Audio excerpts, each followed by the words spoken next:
But even growing up, I was very drawn in by the mathematical discussions around the house that did not directly concern my school curriculum.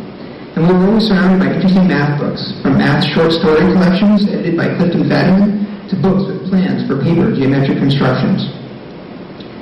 In college, I did not major in math, possibly the first Sydney boy to do so. But every year, I took the Putnam. As with most students who take the Putnam, it was not about being competitive, but rather about struggling with interesting math problems. Dad definitely helped to cultivate my appreciation for the beauty in math. And to this day, every year, Dad circulates the Putnam around the family, and I can still only do one or two of the problems. Dad has no plans to stop doing math when he retires, which will come as a surprise to no one who knows him. His love of the beauty of math and his love of teaching that beauty of math will keep him actively engaged in his profession. Shoot, last word. And then from Dan's wife, Naomi Chesler. I share the traditional Sydney love of math and also share Stu's love of teaching and inspiring students. From my perspective, Stu's closeness with his former students and involvement in their personal as well as professional lives is what says the most to me about his love of his profession and his success in it. For example, I think he received new baby gifts from a former student of his whom I've never met. That sort of thoughtfulness comes from caring people who have been shown respect, mentored well, and share a bond with their former advisor. I'm sure there are many, many past advisees of Stu who feel that working with him was the best professional choice they ever made. Marrying into his family was certainly one of the best personal decisions I ever made. And with his retirement, I hope we get to spend more and more time together, talking about math, talking about teaching and former students, or talking about the grandkids.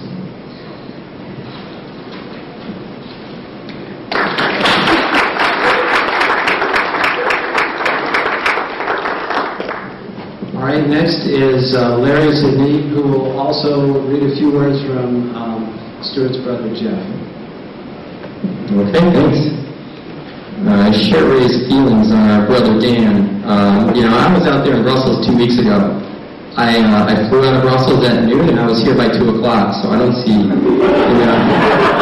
what the deal is. Uncle Ralph came in from 3 hours away, and if he can do it, I don't know, but I guess you do what you can do.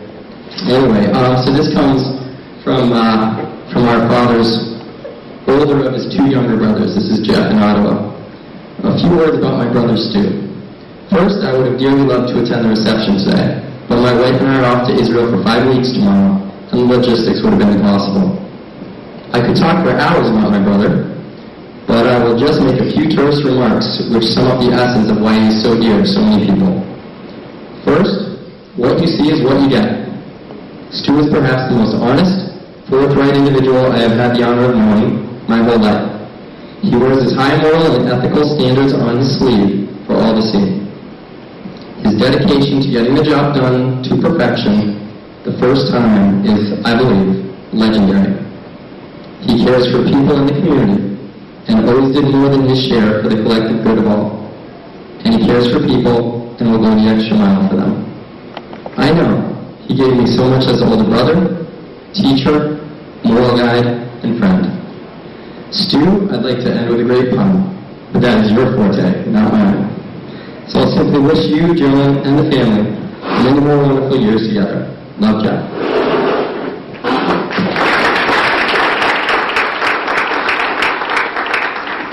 All right, now I get my shot. On the side, yesterday I was at a track meet, and I coached track, and one of my girls, a good long jumper, having a little bit of trouble, and I went over to help her out, and there was this guy talking to her, and I'm like, who is this guy telling my jumper what she's supposed to be doing? And lo and behold, this guy was her dad. And he quickly introduced himself. Hey, Coach Sidney, how you doing? I'm her dad. And I was 8th in the U.S. Olympic trials in the long jump in 1988, 26 feet 7 inches, And, I'm watching his daughter roll her eyes, as he's trying to tell her, hey, do this, and she's rolling her eyes. She's like, Dad, I know what I'm doing, all this stuff. And so it just kind of made me think about Dan's comments, which Ray was reading about the math help that my dad used to give, because I had a similar experience, asking him for math help, and I'll be damned, the guy wanted to actually teach me how to do this stuff. and not just to help me get the answers for my homework. And so, I was thinking about that yesterday about, geez, a little different perspective as an adult than what you have as a kid. And so that, again, just like Dan said, I think that's my bad from when I was younger. Anyway, Dad's retirement. 7 years ago, Dad was twice my age. 22 years ago, Dad was 3 times my age. So how old are we now? This would seem like a pretty typical question in the Sydney home circa 1980. Even if Dad didn't ask it, he was probably thinking it.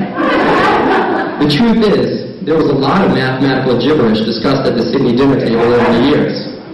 And Mom deserves a lot of credit for making it look like her mind was even in the slightest bit engaged at those meetings. It was probably a little bit less than 7 years ago that I started asking Dad about his retirement intentions. At the time, he had none. What if the state had another sweetheart deal? I asked. Not interested. Why? Because I love what I do. So many times over the years, I've watched my father sit and do math for hours at a time, deeply entrenched in theorems, proofs, and God knows what else. Not math by necessity, but math by choice. There were definitely times that I thought he was crazy, sitting there doing his math. Now I know that all these years he's been lucky, incredibly lucky, to spend his entire career doing what he loves. How could anyone ask for more? I've been a teacher for 12 years, and I can only imagine what it takes to give 40 years to your students like my father has. He has more than earned his retirement. But none of us are naive enough to think that Dad will be quitting cold turkey. He will surely continue to do his math and collaborate with friends and colleagues. Only now he'll have more time and flexibility to enjoy his 2 granddaughters, his 3rd grandchild on the way, and the rest of his family. More time to give to his favorite causes. More time to sing. More time to do whatever the hell he wants to do, whenever the hell he wants to do it. Dad, I love you, and I wish you well in retirement. Remember, the best is yet to come.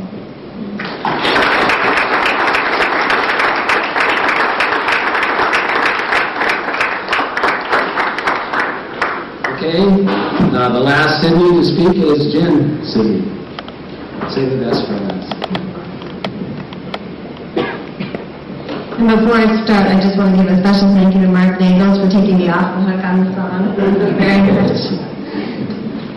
Growing up as the 4th Sydney child and the only girl held its challenges, and my mother and I tried our best to hold our own. As you can imagine, math tended to be a hot topic in the Sydney household, with the males, as you've heard, partaking in lengthy discussions at any time, including dinner. As the youngest, I didn't understand much of what was being said. It sounded like Greek to me, and some of it probably was. I must have been about 6 years old when I made my infamous plea at the dinner table. The boys, men, as usual, were talking math. Finally, I interrupted with, "Would you please stop talking math at the dinner table? Not only does it give me a headache, but it's making me nauseous." Since then, I've always imagined that I had simply stated what my mother was thinking. I got my confirmation on that just last night. Over the years, my father used math with us in many ways. I was probably in early middle school when I was having some difficulty falling asleep. My dad's solution? Give me a math problem to try to solve in my head when I went to bed. And you know what? It worked. Like a charm. Dad has always been unbelievably thorough and patient when it comes to math. I was so grateful to know that I could go to him for a down-to-earth explanation of anything that crossed my path, unlike some of my brothers, apparently. When my high school concrete explanations were and still are tremendously helpful for me. When my high school calculus teacher taught integration, I remember raising my hand and I asked about the real-life application, but I was told we didn't have time for that. How grateful I was to be able to go home and ask my father about this. The one caveat to this arrangement was that I had to be willing to indulge his desire and perhaps need to share everything about my question, including the history of how it came to be. My seemingly straightforward math questions